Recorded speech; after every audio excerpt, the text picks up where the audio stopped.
Star Wars, The Rise of Skywalker hits theaters tomorrow. And Roz, got to see it yesterday. I know a lot of people are eagerly anticipating this review. We're live right now, so if you have questions about the movie, post them right now. I got questions too. Yes. You can start talking, but say your little spoiler alert again. Hold on here. Can you give me my script, please?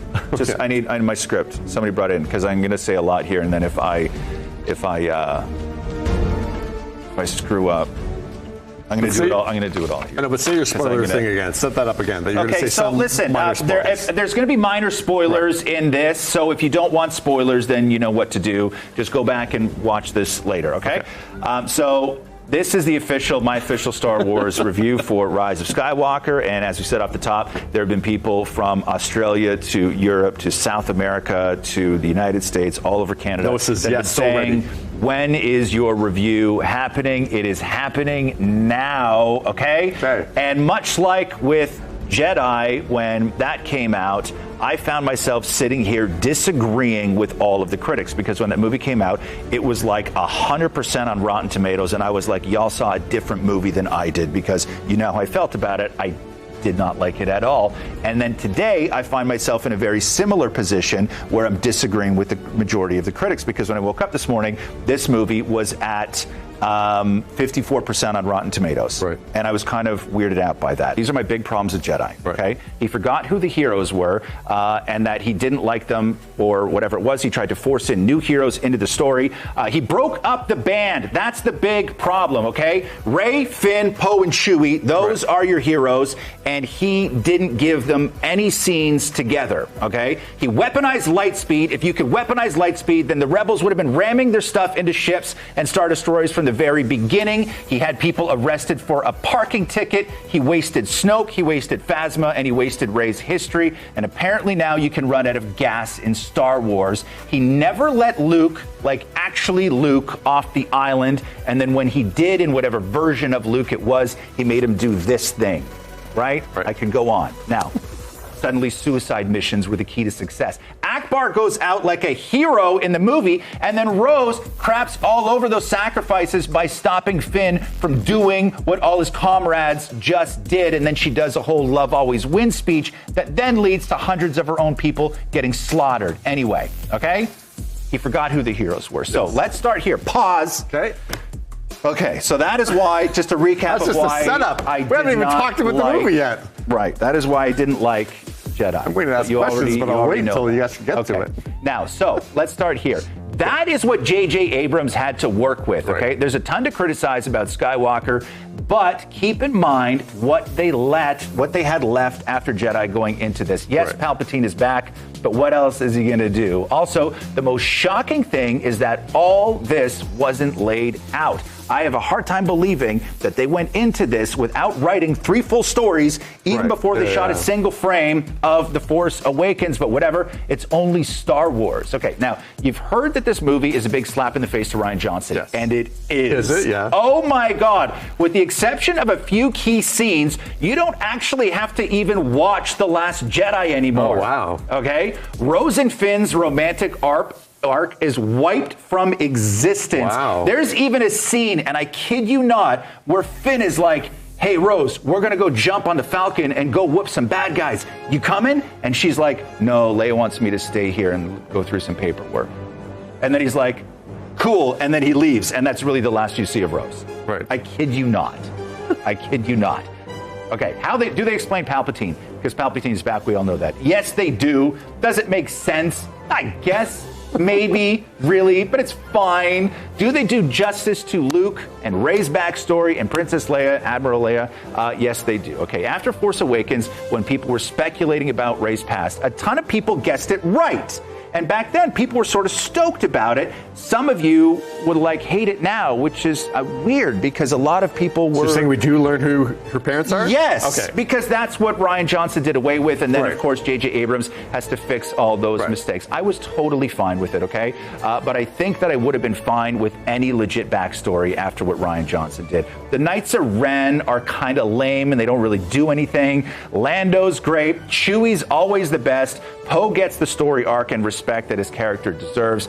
fan service now. Fan service is a term that's thrown around a ton, and for some reason it has like a derogatory meaning, like it's pandering. For others, it connects them and these films to what they loved when they were kids. Does it always work in this? No. Is it a deal breaker? No. Here's the bad stuff, okay? There's lots of forced FaceTiming, which I wasn't a huge fan of. Wow. There's lots of forced FaceTiming, like a lot, all right? And a lot like sort of the forced flying, they introduced new force powers that I wasn't aware even existed, and those new powers really change every direction that this movie takes, which kind of sucks.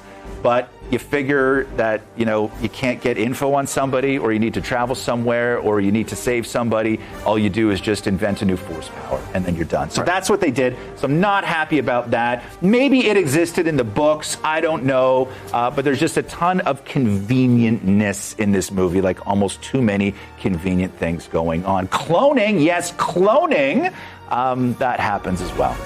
Okay. Do you have any questions? Yes, so far? I have lots of questions. Okay, go. Can I ask them? Pause. Okay, Yes. so is this J.J. Abrams trying to course correct so much stuff? Is it jarring? Does it kind of overtake things? Like, was the hole too deep for him to dig out of? No, but he dug a deeper hole, right? Like he brought Palpatine back, which is. So Ryan. But J.J. Abrams has to kind of correct. Right. Does that kind of overshadow the movie because he's got to do all these things to make it right again, so to speak? So he can't really go to new places. The pace of this movie. There's so much going on in this movie. Like it must be so rushed. There's so much going on, and the pace is so just incredible that it's difficult to sort of manage at times. Like there's times where it's so fast, but yet quite boring, if that makes sense.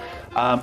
Anyway, so let me continue here. Now, when you're J.J. Abrams, you're either going to make the sequel to The Last Jedi and continue on with that madness, or you're going to burn it down and try to think up new ways to save the story. We cannot, as fans, have it both ways. So yes, this is how you wind up getting cloning in Star Wars. And I will say this, The Force Awakens was a redo of A New Hope. We know that. This is sort of like Return of the Jedi 2.0, which isn't horrible, but it does sort of cheapen Jedi and all the sacrifices they made and sort of Vader's redemption. Okay? Any questions? No, wait. I have a couple more, but you haven't got there. Here's the things that I actually liked, okay? First thing I liked is I didn't cringe with pain of my 40-year investment being laughed at by filmmakers. That's the first thing I loved. Not once did I feel that way. I love that the heroes get to be the heroes. The fights are amazing. Like, they're amazing in this movie. The connection between Rey and Kylo plays way better than you think it does. There's a ton of really great surprises. C-3PO is sort of more human almost than a lot of the actual people are. The new characters are great. Kerry Russell's character is amazing. That's awesome. She's like my favorite new addition to Star Wars, like way above everybody else. Yeah. Yeah, you think spin off? No, I think they could spin her character off. I think that they could spin her character off 100%, and I would absolutely be down. Luke is finally Luke, okay? Oh, he's back. It's funny, but it's the right kind of funny. It's dark.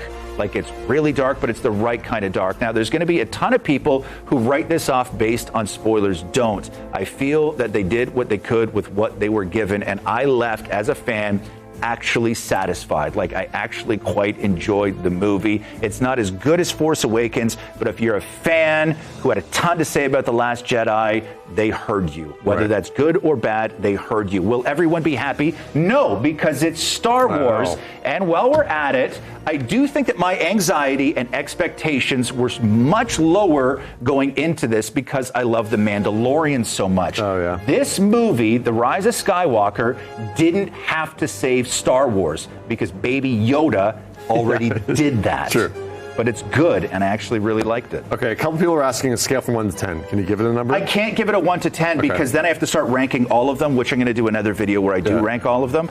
So that part of it is difficult. Like Carrie Fisher. Yes. In terms of, like, does it seem odd? Does it seem like out of place that they're trying to use old footage, like kind of shoehorn A lot her of in? people have called this movie itself a zombie because it's just a resurrection of a lot of old Star Wars things, and then she's in it and she's not actually alive. And they use her in the movie. I thought that the scenes were fine. I thought that they had enough. Does it seem natural? Does it seem like very like? For the most part. For the most part, it's fine. It's just nice to see her, and it's nice to see her part of the story. Oh, Chris says, did Endgame do it better in terms of wrapping things up? I can't compare Endgame to this. It's too difficult. That's a big ask to do. Like right now. That's tough. The big headline today that's coming out is like there is a same-sex kiss. Apparently, it's very much like in the background or something. The fact that this is even a headline is ridiculous. I know, but I know that you don't care. Like, it doesn't bother you or kind of. No, what I'm saying is that the fact this is even a headline is ridiculous because it's two characters that nobody knows. Right. Right. It's not like it's a main. But I already saw Star Wars fans are complaining already online. No, but it's not like it's a main. But the thing why I blow this off is because the way it was shot, okay, is that it happens for a split second in a frame where there are no other main characters in the frame, and it's 2 seconds, and you can tell that it is designed to make North American audiences happy, but so easily cut out for the Chinese market. Right. Yeah. Like.